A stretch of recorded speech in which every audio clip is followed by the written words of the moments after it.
देखो अब हमारा जो पहला पॉइंट है आज वो है, सबसे पहले आपने एक्सेल ओपन करना है। एक्सेल के अंदर आपने इस तरीके से एक टेम्पलेट ओपन करना है, कोई सा भी। इसका मैक्सिमाइज कर लेता हूं मैं।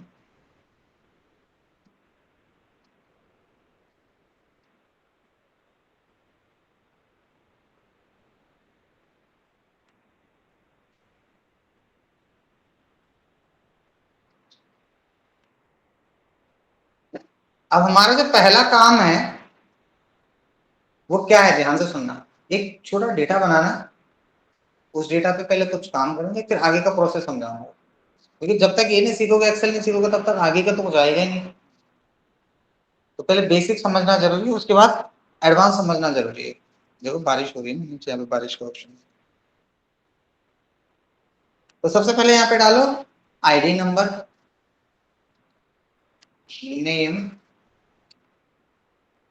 उसकी पोस्ट क्या है, डेट क्या है, ठीक है। 1 2 3 4 5 मैंने ऐसा डाल दिया। एक तरीका तो ये हो गया मैन्युअली। एक तरीका हो गया कि आप वन को यहां से ड्रैग कर दो, वन वन को जहां तक चाहिए, उसके बाद यहीं पे प्लस पे क्लिक करके फिल सीरीज कर दो। बहुत तरीके हैं करने के, सबसे आसान तरीका बता दिया। यहाँ पे किसी एम्प्लॉय का नेम, जैसे किसी का नाम है अजय, किसी का नाम है सचिन, किसी का नाम है रिया, किसी का नाम है प्रिया, किसी का नाम है अंजलि, किसका नाम है सुमित, किसी का नाम है दीपिका, किसी का नाम है सोनम। ये उनके पोस्ट हो गई। कोई मैनेजर हो गया, कोई एचआर पे हो गया, कोई एडमिन में हो गया, कोई सेल्स में हो गया, कोई परचेज में हो गया, कोई फाइनेंस में हो गया, कोई प्रोडक्शन में हो गया, है ना। तो ये एसएपी के अंदर मल्टीपल क्या हो सकते हैं, पोस्ट हो सकते हैं, डेटा को मेंटेन करने के लिए। मेंटेन करने के लिए उसका रिकॉर्ड एंड रिपोर्ट डिफाइन करने के लिए। सही यहां तक। अब सुनो कि कोई भी कंपनी का काम हम करते हैं, उसका हम डेटा का रिकॉर्ड एंड रिपोर्ट हम जरूर रखते हैं कि हमने क्या काम करा, कहाँ काम करा, किस डेट पे काम करा, ठीक है, और एम्प्लॉय कौन था।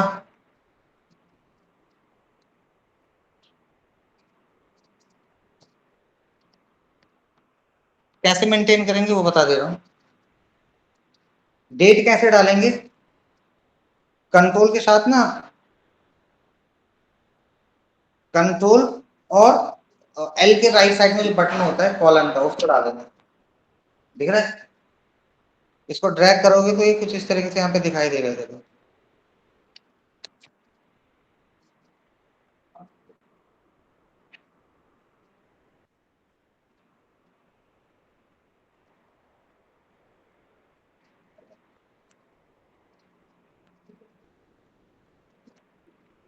इसको एडजस्ट करना है। देखो अभी देखो, जैसे प्रोडक्शन है पूरा नहीं आ रहा और अच्छा भी नहीं लग रहा, दिख रहा है क्या। कैसे करेंगे, इसको ऊपर ना डबल क्लिक कर देंगे, डबल क्लिक से एडजस्ट हो जाएगा। आप अगर सिंगल क्लिक करोगे तो ऐसे जितना चाहो उतना इसका ड्रैग भी कर सकते हो। पहले बेसिक एक्सेल तो समझा लो।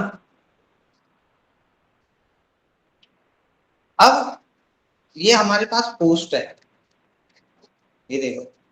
एक कंपनी के अंदर जैसे ये सारे एम्प्लॉय जो ऑलरेडी काम कर रहे हैं। अब आपका बॉस इस पे आपको एनालिसिस करवाएगा।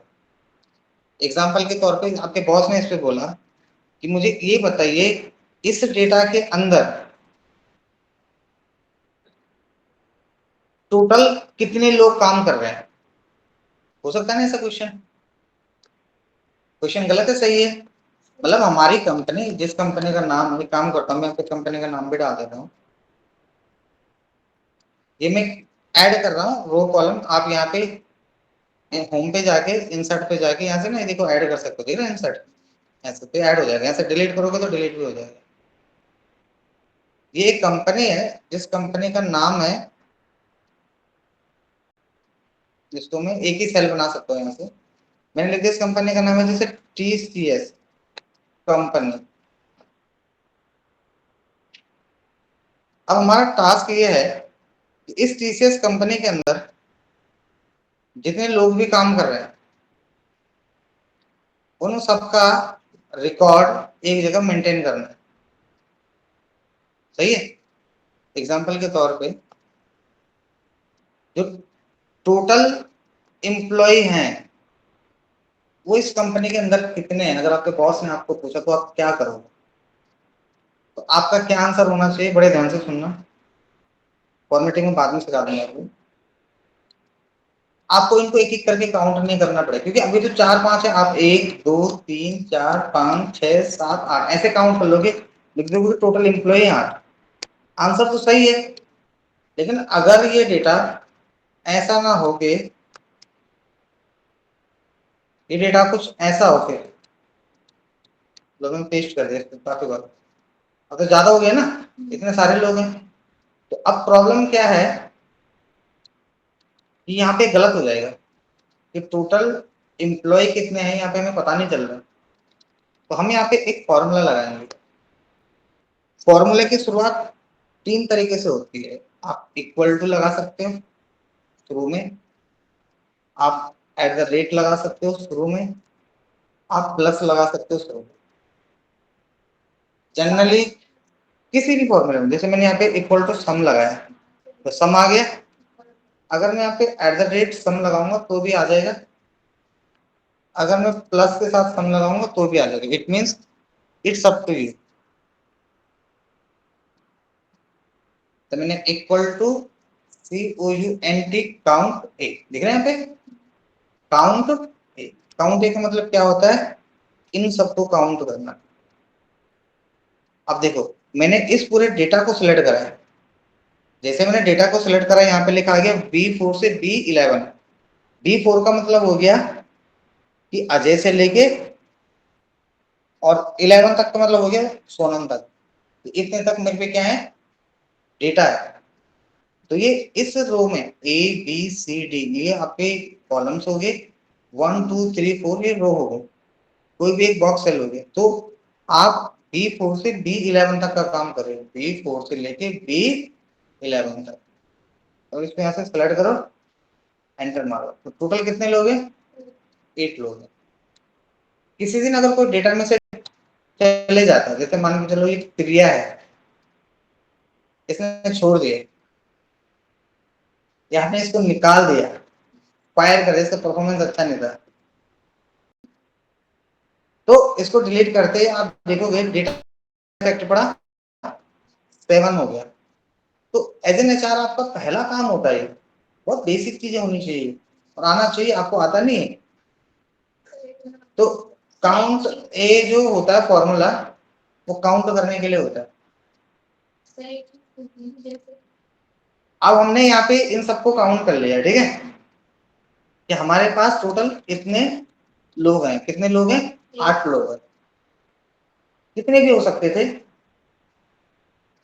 ऐसे ही अगर आपका बॉस आपसे पूछता है कि टोटल पोजीशन कितनी है, तो जैसे पोजीशन एक, ये पोजीशन सपोज खाली है, ये पोजीशन खाली है, हो सकता है ना ऐसे।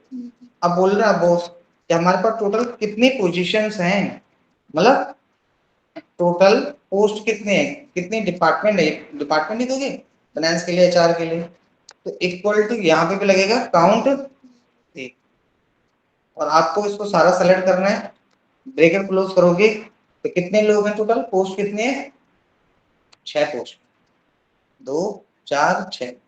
जैसे इसको हम एक बढ़ा देंगे, जैसे मैंने डाल दिया इसको फिर से एडमिन, बढ़ गए 7 हो गए। इट मीन्स आप इस डेटा में कोई भी चेंज करोगे तो यहाँ पे क्या होगा, ऑटोमेटिक चेंज होगा, अपडेट होगा। यहाँ तक क्लियर समझ में आ रहा है। जैसे हम सेलेक्ट कर रहे हैं तो हमारे पास छोटा डेटा, तो जब हम ड्रैग कर रहे हैं तो हम इजीली कर रहे हैं, जैसे 100 वगैरह 100 प्लस एम्प्लॉय हैं तो उसके लिए हम कितना नीचे ड्रैग करना पड़ेगा। स्ट्रेंथ तो अभी तक हमने बेसिक्स तक सीख लिया, अब हम थोड़ा सा एडवांस का पार्ट समझते हैं इसके अंदर। एडवांस के पार्ट में ये है कि कई बार डेटा छोटा हो सकता है, कई बार डेटा बड़ा हो सकता है। नेक्स्ट टॉपिक यही था, हमने पूछ लिया। अब हम इस तरीके से बार बार काम नहीं कर सकते। इस सिचुएशन को हम कैसे हैंडल करेंगे? अगर हम एक ऑफिस के अंदर काम कर रहे हैं तो जो हमारा प्रोसेस होता है वो थोड़ा सा अलग तरीके से होगा। वो ऐसा नहीं होगा, वो कैसा होगा? हम इसके लिए एक रेंज बना लेंगे। मतलब हमें इतना तो पता ही है कि हमारा डेटा जो होगा नेम का किसी लिस्ट में होगा। अब हम क्या करेंगे, ये जितने भी सिलेक्शन है ना इसके बीच में, इसको पूरा कैसे सिलेक्ट करेंगे? कंट्रोल शिफ्ट और डाउन एरो, एक ही बारी में सारा डेटा सेलेक्ट। अब इसको थोड़ा सा बड़ा बना लेते हैं, देख लेते हैं कि कितने तक आ सकता है डेटा।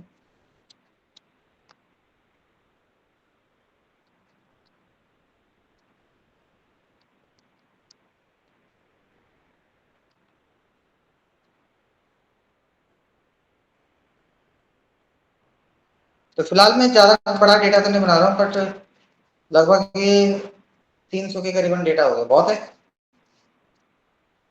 अब अगर हमारा बॉस हमको बोलता है कि आपने अब इस पे काम करना है ना, और हमें ये देखना है कि इसके अंदर टोटल कितने एम्प्लॉई हैं, तो अब हम क्या करेंगे? Equal to count A, formula तो वही लगेगा ना, फॉर्मूला तो चेंज नहीं होगा, ये चेंज हो जाएगा? बताओ, फॉर्मूला तो वही रहेगा। आपको बस क्या करनी है, जो पूरी रेंज थी ना यहाँ से यहाँ तक, कंट्रोल शिफ्ट दबा दो, एक बार में 300 तक आ जाएगा पूरा डेटा। ब्रैकेट क्लोज करेंगे, एंटर मार देंगे, तो अब आप देखोगे इतने एम्प्लॉय, क्योंकि दो हेडिंग्स भी थी ना ऊपर की, एक ही हो गई एक ही हो गई, तो इनको तो लेगा नहीं वो। एक तरीका तो ये हो गया, एक तरीका ये हो गया कि हम इसको एक रेंज दे देंगे। एग्जाम्पल के तौर पर मैंने इसको पूरा सेलेक्ट कर दिया और भी कर दिया नीचे तक, 10 लाख तक का पूरा डेटा सेलेक्ट कर लिया। लास्ट यही रेंज होती है इसी की एक्सेल पे। अब देखो यहाँ पे अगर आप फॉर्मूला पे आओगे ना, तो यहाँ पे आपको नेम मैनेजर दिखाई देगा। तो मैंने इस रेंज को, जो रेंज मैंने सेलेक्ट करी है, इसका एक नाम दे दिया, इसका नाम दे दिया नेम। क्या दे दिया? बस, ठीक है। ऐसे ही आप इस पूरी पोस्ट को सिलेक्ट कर लीजिए, जितनी पोस्ट है कर दिया मैंने सिलेक्ट। देखो फिर से हम इंसर्ट पे जाएंगे, सॉरी फॉर्मूला पे जाएंगे, नेम पे जाएंगे और न्यू पे क्लिक करेंगे। इसका नाम क्या रख दिया मैंने? पोस्ट। अब आपका देखो क्या काम है, अब आपको सेलेक्ट भी नहीं करना, और एडवांस बता दिया मैंने। जैसे मैं यहाँ पे गया, इक्वल टू काउंट ए डाला, पहले सेलेक्ट कर रहा था ना, नहीं, अब सिर्फ नेम लिख देंगे, नेम, क्योंकि इस नेम का मतलब ही रेंज है। ब्रैकेट क्लोज करेंगे, एंटर, इक्वल टू काउंट ए। अब हमें रेंज सेलेक्ट ही नहीं करनी है, पोस्ट डाल देंगे, क्योंकि हम रोज तो एक ही डेटा पे काम करेंगे ना कंपनी में, रोज तो डेटा चेंज होगा ही नहीं। एक कंपनी के अंदर जो हम काम करेंगे वो एक डेटा, फिक्स डेटा है, उसके अंदर हमें एम्प्लॉय नेम एड्रेस जो भी फिल करना है वो करना है। एंटर मारेंगे जैसे ही, तो डेटा ऑटोमेटिक आ जाएगा। इसमें हमने क्या सिलेक्ट कर दिए? रेंज बना दिए। क्लियर यहाँ तक? Very good. चलो अब आगे देखते हैं। तो हमने एक रेंज बना दी ये। अगर उस रेंज को आप हटाना चाहते हो तो आपने फॉर्मूला पे ही जाना है, जो नेम मैनेजर था ना, ये इसको डिलीट कर दो पूरा, इसको डिलीट कर दो, इसको डिलीट कर दो। अगर आप कुछ भी चेंज करना चाहते हैं,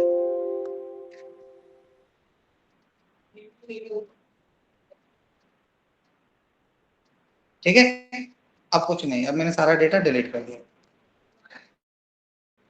तो बोलने का मतलब है कि कल को अगर आप कहीं पे भी काम करो तो आपके पास क्या होनी चाहिए?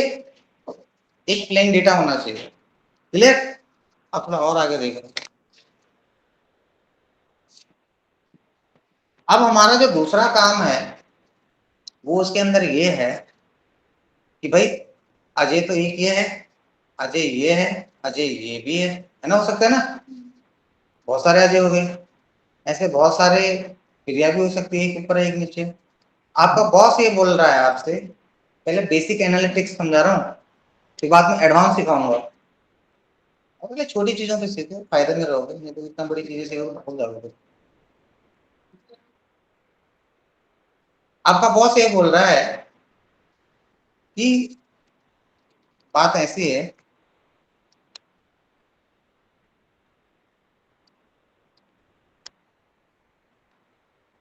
कि जिसके नेम है, जैसे अजय है, तो एक अजय तो ये है, अजय है ना डेटा में काफी सारे हैं। तो बॉस ये बोल रहा है भाई ऐसा है कि मुझे ये दिखाओ, मुझे काउंट करके बताओ कि हमारे डेटा में कितने अजय हैं, कितनी प्रिया है, कितने मंजरी है। सही है क्वेश्चन, गलत है? सही है क्वेश्चन। तो हम यहाँ पे अब फॉर्मूला लगाएंगे। इस फॉर्मूला में लगेगा काउंट इफ। क्या लगेगा? Count if.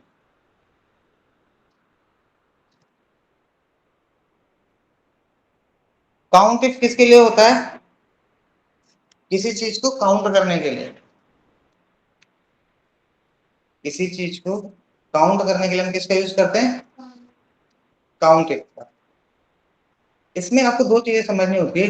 एक होता है कि किस रेंज पे काम कर रहे हैं, यानी रेंज कौन सी जिस पे काम कर रहे हैं, और एक हो गया क्राइटेरिया क्या है।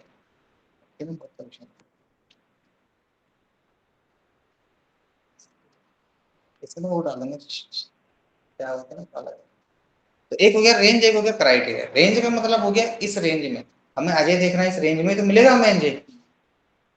और इस रेंज में ये रेंज हो गई, और रेंज के अंदर जो होगा उसको क्या बोलेंगे? क्राइटेरिया। अजय जो हो गया वो क्या हो गया? क्राइटेरिया।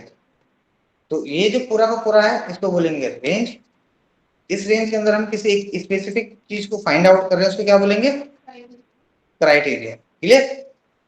तो हम यहाँ पे लगाएंगे इक्वल टू काउंट इफ। अब देखो ये लिखा है रेंज, तो किस रेंज की बात कर रहे हैं? इसकी। तो पहले पे रख दो कंट्रोल शिफ्ट डाउन एरो दबा दो, डायरेक्ट लास्ट में बन जाएगा। सबसे आसान है ना। कॉमा लगा दो, तो इस रेंज के अंदर ढूंढ रहे हैं, एंड ढूंढ क्या रहे हैं? अजय। जब भी किसी चीज को टाइप करते हैं तो उसके आगे पीछे डबल इन्वर्टेड कॉमा लगाते हैं। एंटर प्रेस करो, तो क्या ढूंढ रहे हैं? अजय ढूंढ रहे हैं। क्लियर? दूसरा क्वेश्चन है कि अब मुझे इसमें, मैं चाहता हूं कि मैं यहाँ पे अजय की जगह सचिन डालूं तो ये चेंज हो जाए, बट हो तो नहीं रहा। तो कैसे करेंगे? इसको हटा देंगे, बस क्लिक कर देंगे इस पे, मतलब अब लिखेंगे नहीं, इसको क्लिक करके एक रेफरेंस दे देंगे। अब देखो इसका फायदा क्या है, जैसे ही मैं यहाँ पे आता हूँ और मैं कोई एक फील्ड डिफाइन करता हूँ कि मुझे एक चीज चाहिए जिस चीज के बारे में मैं जानना चाहता हूँ, जैसे मुझे इसके अंदर देखना अजय कितने, जैसे मैं अजय डालूंगा आ गया। मैंने जैसे डाला, एक काम करते हैं थोड़ा डेटा चेंज कर देते हैं, सचिन ही गिरा, सचिन ही गिरा। जैसे मैंने डाला मुझे सचिन चाहिए, तो सचिन कितने हैं? 3। प्रिया कितनी है? 1। अजय कितने हैं? 2। मतलब आप डेटा चेंज करोगे रिजल्ट ऑटोमेटिक आएगा। जरूरत नहीं है, वो सबसे बेसिक तरीका है। उसके ऊपर ये आता है, इसके भी ऊपर कुछ और आता है, बट मैं अभी वो नहीं पढ़ाऊंगा क्योंकि वो फिर आपको थोड़ा सा आगे लगेगा। क्लियर है? अब आपने ऐसे ही यहाँ पे आपने ये निकालना है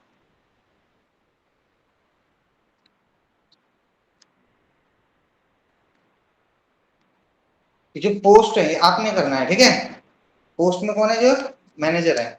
कितने मैनेजर? सपोज एक मैनेजर ये है, एक मैनेजर ये है, एक मैनेजर ये, हो सकता है ना ऐसे? तो उनको क्या करो? काउंट करो। सही है?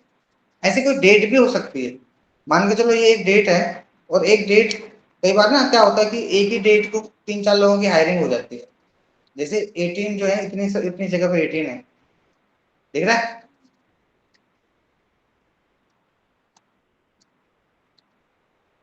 तो अगर आपका बॉस आपसे ये बोलता है कि इसमें जो डेट है वो काउंट करे, कौन सी डेट, जो 16 है, कितनी 16 डेट है, तो वो काउंट करने के लिए आपको ये क्वेश्चन खुद से रिजॉल्व करना है। कर लोगे?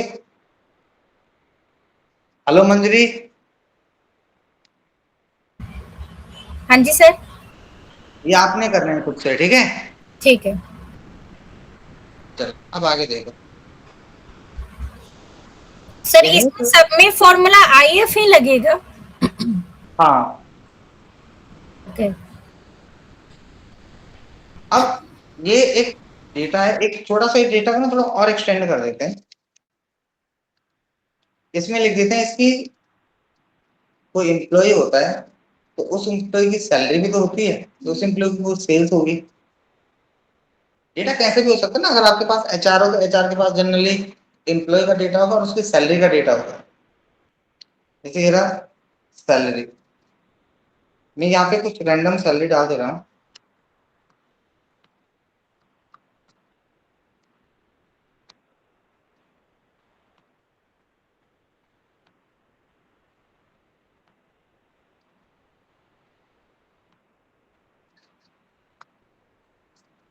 ठीक है। अब देखो अजय तो ये भी है, अजय ने तो अजय की सैलरी यहाँ भी मिल रही है, अजय को सैलरी यहाँ पे भी मिल रही है, अजय को सैलरी सपोज यहाँ पे भी मिल रही है, हो सकता है ना 2-3 जगह पे। ये सैलरी क्यों इतनी मिल रही है, अब इसको सैलरी की जगह ज्यादा अच्छा होगा कमीशन बोलो, क्योंकि सैलरी तो एक ही मिलती है, सैलरी में कमीशन बार बार मिल सकता है।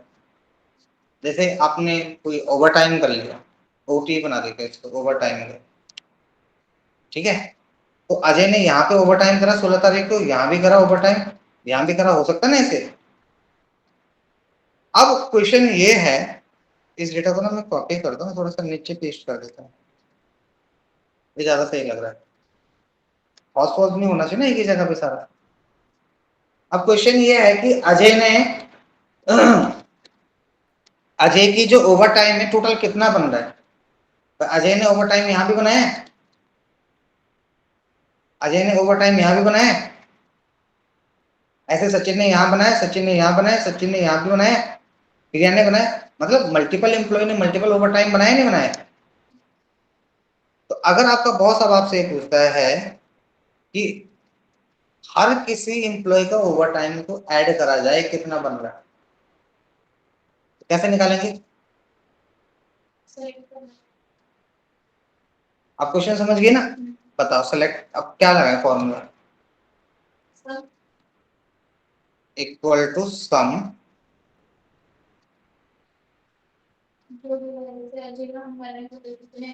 सौ अजय हो सकता है इस डेटा में, तो अजय ने 100 बार ही हो सकता है करे हो, आप ही का क्वेश्चन भाई, हो सकता है अजय ने बहुत बार ही करा हो ओवर टाइम। तो हम ऐसे करेंगे क्या कि एक बार ये अजय हो गया, एक बार ये अजय हो गया, है ना, और वाकई जिसको नहीं आता वो यही करेगा और एंटर मार देगा, तो आंसर तो सही आ रहा है।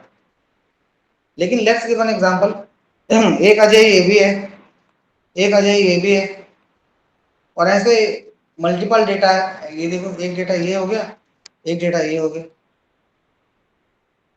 तो अब कितनी बार लगाएंगे ऐसे, तो इट टेक्स द टाइम।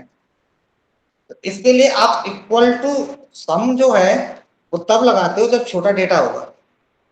अगर छोटा डेटा है तो आप एक बार इस पे क्लिक कर लो, अजय पे, एक बार इस अजय पे क्लिक कर लो, तो दो अजय अजय का डेटा आ गया। अगर आपका बॉस बोल रहा है कि मुझे यहाँ पे सचिन का भी चाहिए, तो सचिन का आंसर तो ये नहीं है, तो सचिन के लिए आपको फील्ड से सम लगाना पड़ेगा, अगेन इसको सिलेक्ट करना पड़ेगा, अगेन सचिन को सिलेक्ट करना पड़ेगा, अगेन सचिन को सिलेक्ट करना पड़ेगा। क्लियर? ये तरीका भी है लेकिन ये लेंथी तरीका है। आसान तरीका क्या है, इसको भी मैं रख रहा हूँ, आसान तरीका वाले को भी लिख रहा हूँ। आसान तरीका होता है इसमें, इसको बोलते हैं सम। इसमें सबसे पहले आता है सम रेंज, फिर आता है क्राइटेरिया, और देन आता है आपका सम रेंज,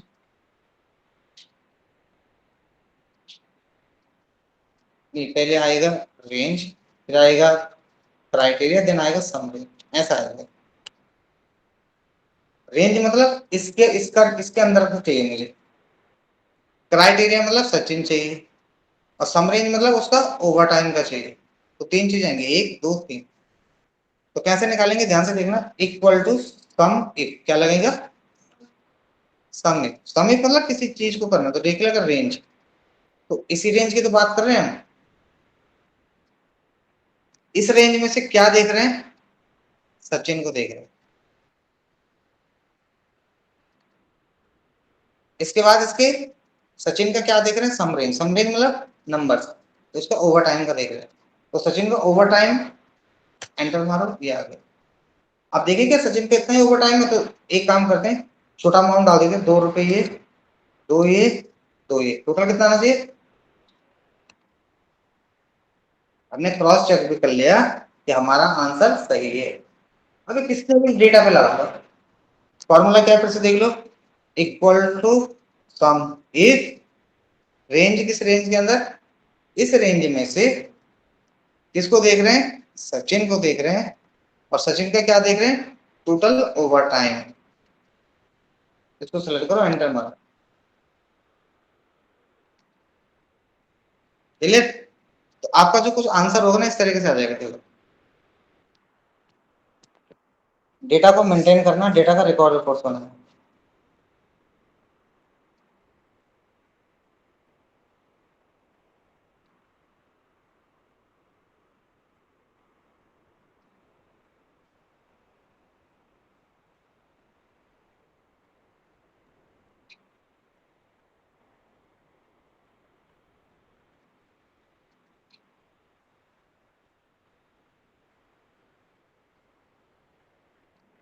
ठीक है, तो ये उसका नेम हो गया, ये उसका ओवर टाइम का अमाउंट हो गया। अब आपने क्या करना है, आपके लिए क्वेश्चन कि जो पोस्ट है, देखो ना, हम पोस्ट के हिसाब से निकालते हैं कि मैनेजर ने टोटल कितना ओवर टाइम करा है। एक मैनेजर ये है, एक मैनेजर ये है, एक मैनेजर ये है, तो उसका ओवर टाइम आपने निकालना है। सही है। आपके लिए एक और क्वेश्चन है कि किस डेट में, यानी कि जो डेट है आज 16 तारीख, इस 16 तारीख को कितना ओवर टाइम करा गया है, देख रहे हैं। ऐसे एक और डेट है जिस डेट का नाम है 18 तारीख, इस 18 तारीख को कितना ओवर टाइम करा गया है। मतलब आपने ओवर टाइम का डेटा निकाल के देना है, नहीं निकाल पाओगे। अब सुनो,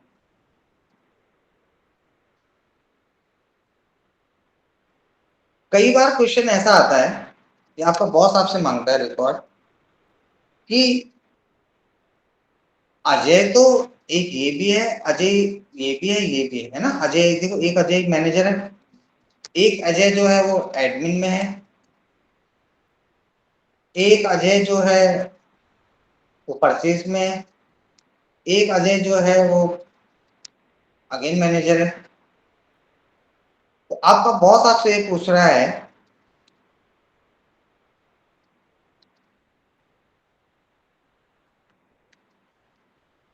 कि अजय तो यहाँ पे बहुत सारे हैं,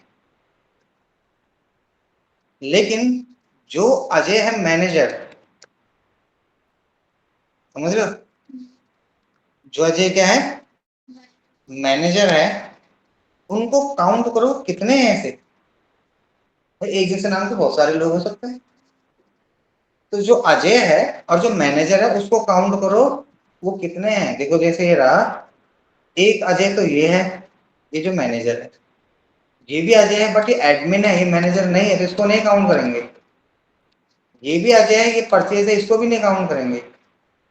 ये अजय, ये मैनेजर है, इसको काउंट करेंगे। तो अजय तो मल्टीपल है, बट मैनेजर वाला कौन है वो दिखाओ, उसकी रिपोर्ट बताओ मुझे। सही है क्वेश्चन। ये सब एनालिटिक्स के क्वेश्चन हैं, एज एन एचआर आपके दिमाग में होने चाहिए, टिप्स पे होने चाहिए। सही है कि गलत है।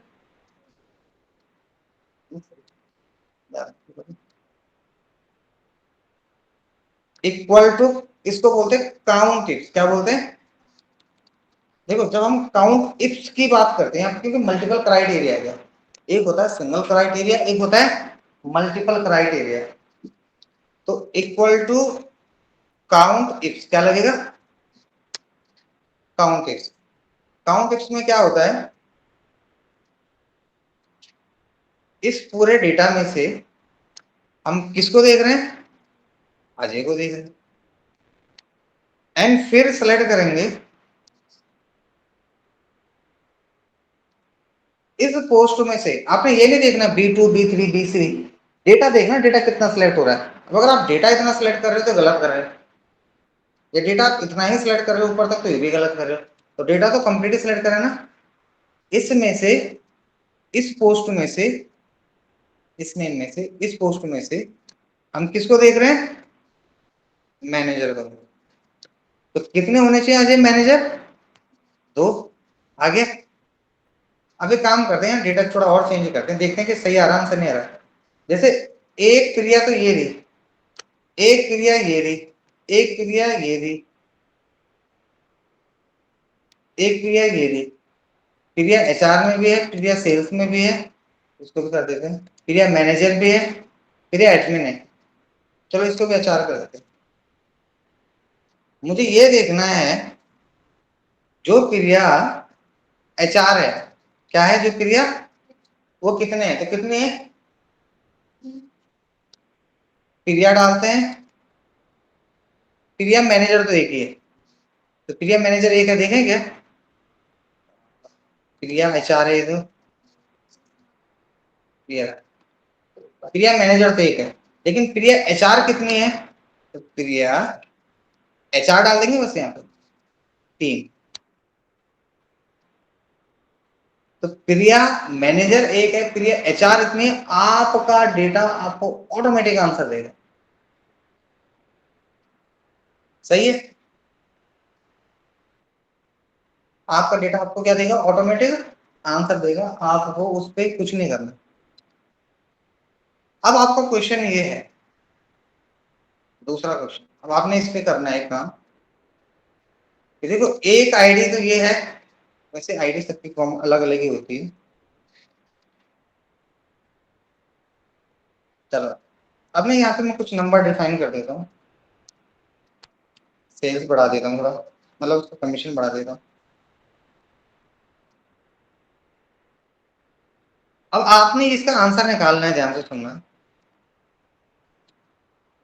कि जो क्रिया HR में है, कितनी क्रिया है HR में? 3। उन तीनों की तीनों क्रिया का, HR वाली क्रिया का टोटल ओवर टाइम कितना बन रहा है, ये आंसर आपने निकालना है। यानी कि टोटल ओवर टाइम जो निकालना है आपने, आपने निकालना है कि जिसका नाम है क्रिया, जिसकी पोस्ट है HR, उसका टोटल ओवर टाइम क्या बन रहा है। तो ये देखो जिसका नाम है क्रिया, जो HR है, देखो क्रिया तो ये भी है ना, बट ये क्रिया HR थोड़ी ना है। ये देखो ये मैनेजर है, इसका नहीं ऐड हो। अगर आप सिर्फ सबमिट लगा दोगे तो आंसर गलत आ जाएगा। क्यों? क्योंकि वो तो मैनेजर को भी कैलकुलेट कर लेगा। आपको सिर्फ HR वाली क्रिया का ओवर टाइम निकालना है। ये क्वेश्चन आपके लिए, बताओ। मेरे हिसाब से इतना काफी रहेगा। मंजरी एक बार बताओ कैसा लगा आपको आज का प्रॉपर सेशन? सही है सर। आसान लगा, डिफिकल्ट लगा? नहीं, आसान है क्योंकि कुछ तो मैंने भी सीख रखा था एक्सेल, तो इसलिए इजी रहा है। बाकी इसका जब मुझे बना के दोगे तो जी आप लोगों ने ऐसी एक प्रॉपर शीट बनानी है। उस प्रॉपर शीट को बनाने के बाद मुझे इसका आंसर भेजना है, जी एक्सेल फाइल पे भेजना है और व्हाट्सएप पे भेजना है। ठीक। अच्छा सा बना के, ऐसे नहीं कि बना के दे दिया, अलग ओके। अलग हाईलाइट कलर के साथ मस्त बना के। मुझे लगना चाहिए कि एज एन प्रोफेशनल बंदे आप काम कर रहे हैं, जैसे आप बोल रहे हैं सभी बच्चे ऑफलाइन ऑनलाइन वाले कि हमें आता है थोड़ा बहुत। अब वो कितना आता है वो आपकी एक्टिविटी पे पता चलेगा भी जब आप यहाँ पे परफॉर्मेंस दिखाओगे अपना। Okay sir. अब मैं आप लोगों से फाइनल क्लास ओवर करने से पहले पूछ लेता हूँ, किसी का कोई डाउट, कोई क्वेश्चन? नहीं, आज के क्लास में तो नहीं है सर। ठीक है, ऑफलाइन वाले पूछ रहे हैं, उनका क्वेश्चन सुन लेते हैं। डेटा चेंज करते हैं तो ऑटोमेटिकली डेटा चेंज होता है। वैसे कंपनी में तो हमें मतलब जैसे अलग-अलग कॉलम में अलग-अलग लिखना पड़ेगा ना तो हाँ देखो, हम डेटा चेंज क्यों कर रहे हैं पहले इसका मतलब समझ लेते हैं। डेटा चेंज करने का मतलब ये है कि हम ये देख रहे हैं कि जो आंसर है वो सही आ रहा है गलत आ रहा है, क्रॉस चेक करना बोलते हैं इसको। ऐसे करके देख लेते हैं, ऐसे करके देख लेते हैं, ताकि जब हम कंपनी में काम करें तो हमें चेंज करने की जरूरत ना पड़े। अभी हम डेटा क्यों चेंज कर रहे हैं, छोटा सा थोड़ा बड़ा बना दिया कि छोटों पे सही आंसर आ रहा है कि बड़े पे भी सही आंसर आ रहा है। इससे हमें पता चल गया कि अगर हमारा डेटा एक छोटे प्लेटफॉर्म पे अच्छा काम कर सकता है तो बड़े प्लेटफॉर्म पे भी काम करेगा। इससे हमें क्लियरिटी मिल गई ना, सही है। तो अगर हम एक कंपनी के अंदर काम कर रहे हैं और छोटे प्लेटफॉर्म पे हमारा डेटा बिल्कुल एक्यूरेट काम कर रहा है, उसमें बिल्कुल सही से फॉर्मूला लग रहे हैं, तो आपके बड़े प्लेटफॉर्म पे भी जो आंसर आएंगे वो बिल्कुल एक्यूरेट होंगे, प्रोफेशनल होंगे और सही होंगे। नहीं तो आपको वहां भी टेस्टिंग करनी पड़ेगी, जो कि कहीं ना कहीं गलत होगा। तो एक कंपनी के अंदर जब भी आप डेटा मेंटेन करते हैं, उसका रिकॉर्ड रिपोर्ट बनाते हैं, तो डेटे का मतलब ये नहीं होता चेंज करना है, वहां पे भी चेंज हो सकता है। मास्टर डेटा है लेकिन उस मास्टर डेटा में एम्प्लॉय ऐड हो रहे हैं, नई हायरिंग हो रही है, पुराने लोग जा रहे हैं, तो आप तो डेटा में फ्लक्चुएशन देख ही रहे हो ना। तो in this way you have to manage your own master data. अभी आया समझ में कि नहीं आया? क्लियर है? क्यों चेंज कर रहे हैं, इसका रीजन ये है कि हम क्रॉस चेक कर रहे हैं कि हाँ ऐसा देख लेते हैं, ऐसा देख लेते हैं। ये प्रैक्टिस है आप लोगों के साथ। अगर आप अभी नहीं प्रैक्टिस करोगे, नहीं चेंज करोगे, जब आप ऑफिस में जॉब करने के लिए जाओगे ना, वहां दिक्कत आएगी। ये मास्टर डेटा को वो छेड़खानी करने नहीं देंगे।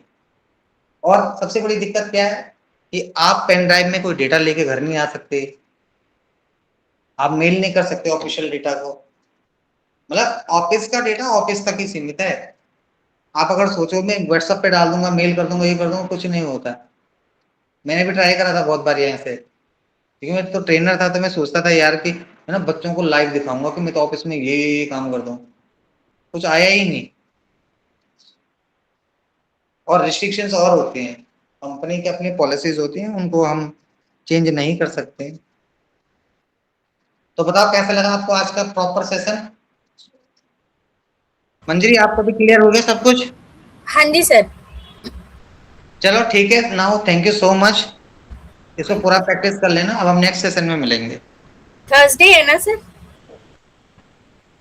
Yes, okay. Class runs 4 days in a week, Monday, Tuesday, Thursday and Friday.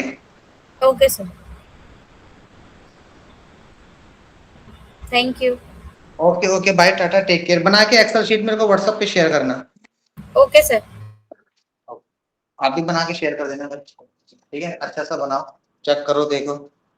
Free time है तो इधर ही बना लो, अगर अभी नहीं है घर जाके बनाना है तो आप बना सकते हो। It's up to you. Time दो, सीखो, समझो। कल वाला चैनल बना लिया? चैनल में बनाया मैंने सर्च करा चीजें वो तो 2 मिनट में सर्च, तुम मेट्रो में ज्यादा ज्यादा कर सकते थे। सर्च मैंने बना एक ही बोल रहे से मोटिवेशन मेरा वीडियो बनाने के कारण ऐसे कंटेंट क्या डाल रहे हैं एक